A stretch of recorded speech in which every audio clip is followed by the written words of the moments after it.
Taste the Daily.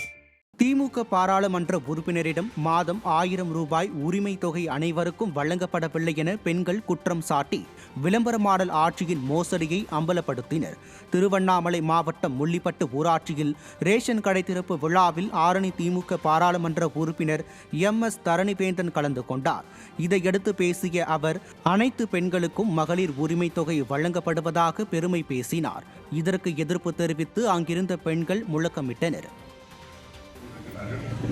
அதோட இன்னும் முத்தாய்ப்பாக சொல்லப்பட மாசம் 1000 ரூபாய் வாங்கலாம். கை தூங்க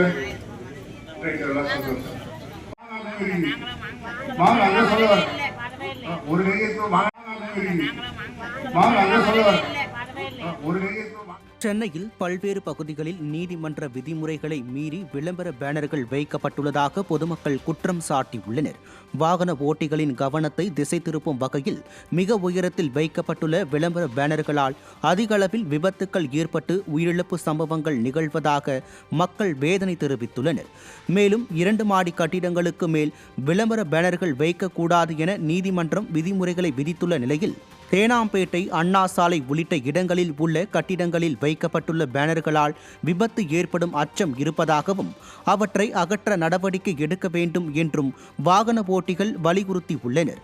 நிர்வாக திறனற்ற ஸ்டாலின் அரசு விளம்பர பேனர்கள் விவகாரத்தை கண்டு கொள்ளாமல் அலட்சியமாக இருப்பதாக பொதுமக்கள் குற்றம் சாட்டியுள்ளனர்.